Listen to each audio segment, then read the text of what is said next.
नमस्कार दोस्तों, सबसे पहले आज की मार्केट की बात करेंगे तो आज हम लोग को निफ्टी 50 में बड़ा गिरावट होते हुए दिखता है और 250 पॉइंट के करीब बड़ा फॉल होते हुए दिख रहा है। गैप डाउन ओपनिंग के साथ मार्केट खुलता है और 17,339 के लेवल्स पे बंद होते हुए हम लोग को निफ्टी 50 दिखता है।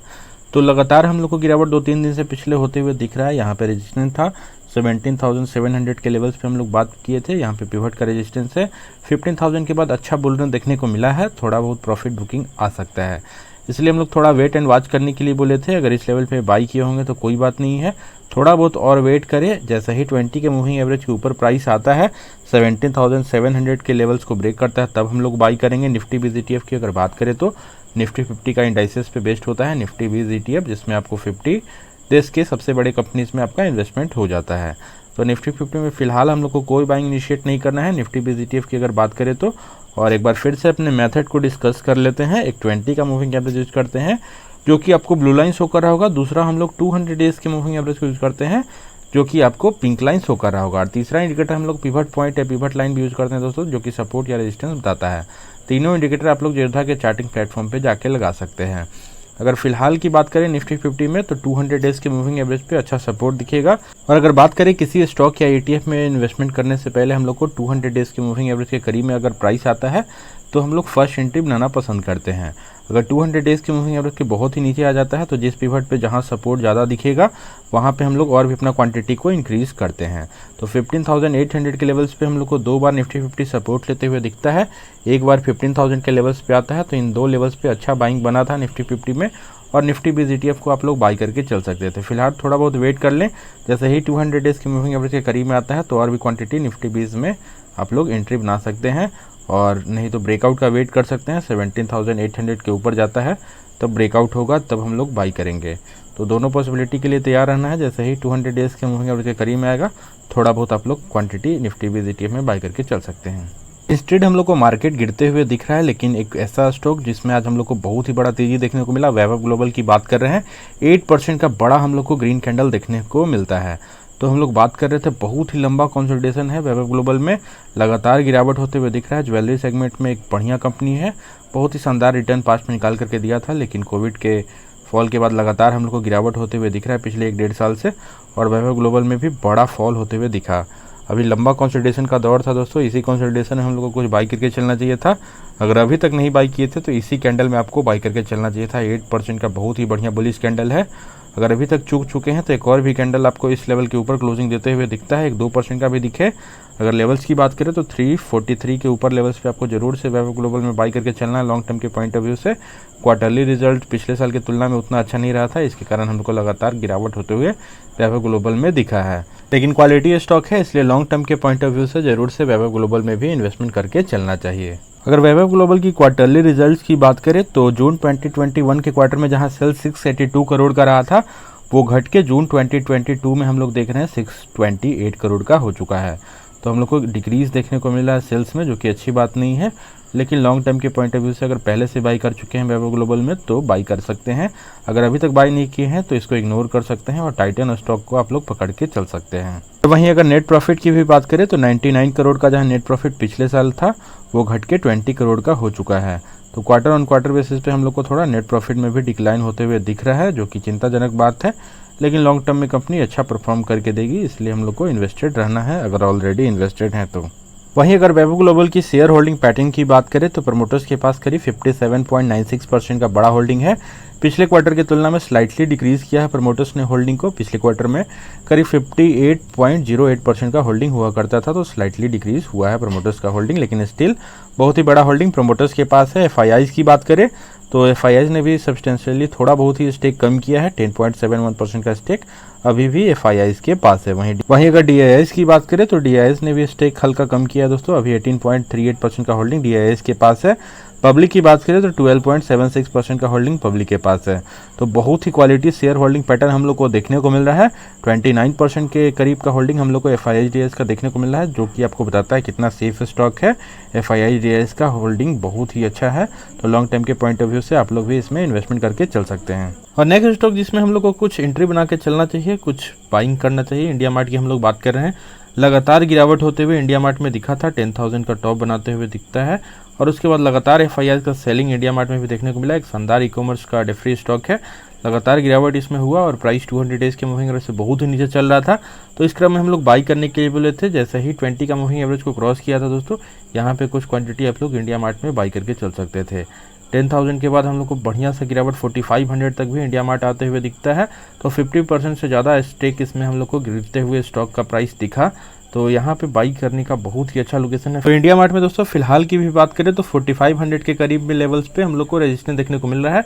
बार बार प्राइस वहीं से नीचे आता है, तो इस लेवल का अगर ब्रेकआउट देखने को मिलता है तब हम लोग बाई करेंगे, नहीं तो हम लोग को फिर से इस लेवल पे रेजिस्टेंस देखने को मिलेगा और फिर से नीचे आते हुए दिख सकता है।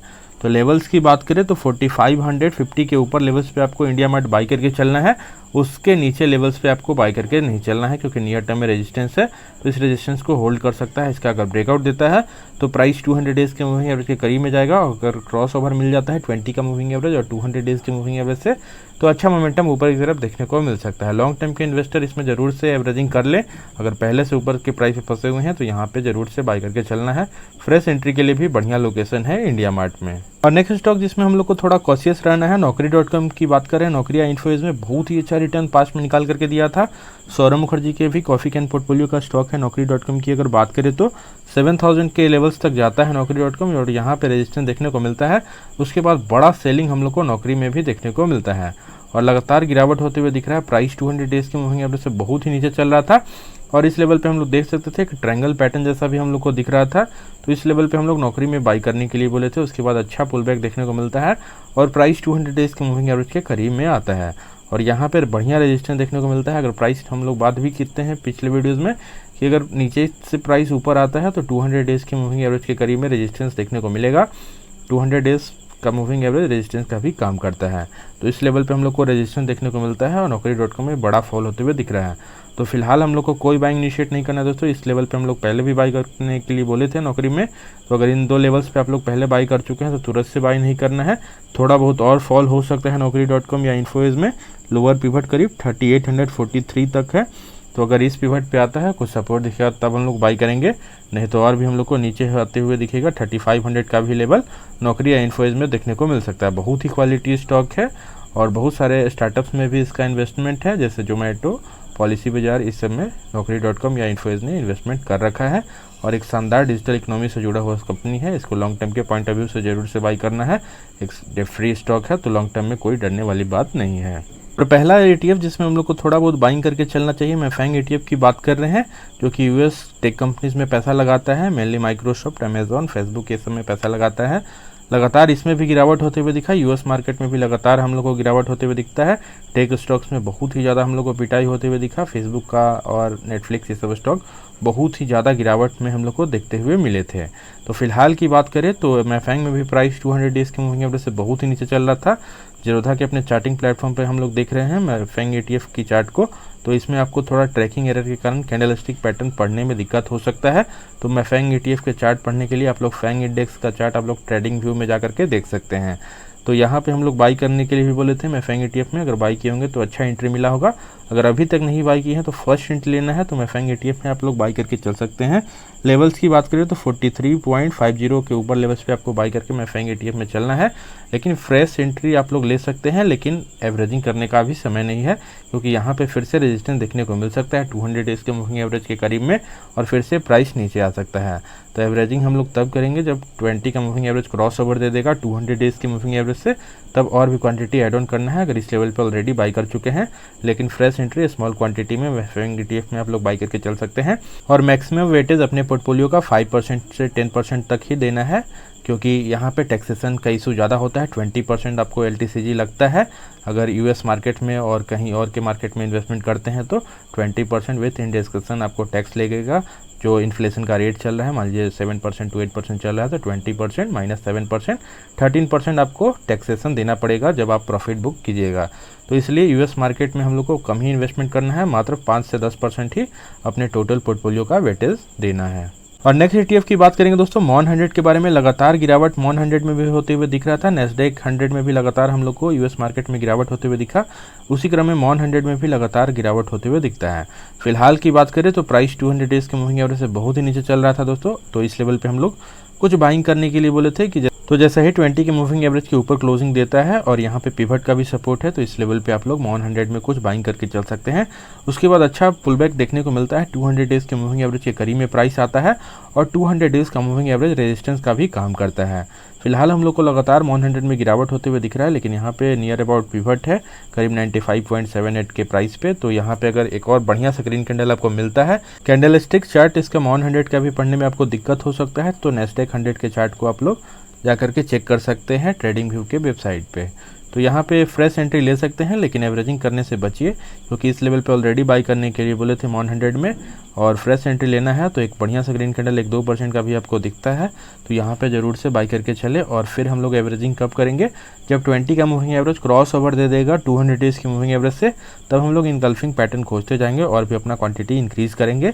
पुलिस मोमेंटम हम लोग को ऊपर की तरफ देखने को मिलेगा, तब हम लोग बाई करेंगे, नहीं तो फिर से उसी लेवल पे आ जाएगा जहाँ पे पहली बार यहाँ पे फिर से सपोर्ट लिया था, करीब 91.65 के लेवल्स पे फिर से आते हुए हम लोग को दिख सकता है। तो 100 में थोड़ा वेट एंड वॉच करना है दोस्तों, तुरंत से बाइंग नहीं करना है, और थोड़ा बहुत सपोर्ट दिखेगा तब हम लोग बाई करेंगे। फ्रेश एंट्री सिर्फ लेना है दोनों में, 100 और मफैंग में, लेकिन एवरेजिंग करने से हम लोग को बचना है। तो होप आप लोग को वीडियो अच्छा लगता होगा, टेक्निकल एनालिसिस समझ में आता होगा, और हमारा एक फ्री टेलीग्राम ग्रुप है, उसको भी आप लोग ज्वाइन कर सकते हैं। तो वीडियो को लाइक कर दीजिएगा दोस्तों, और चैनल को सब्सक्राइब कर लीजिए।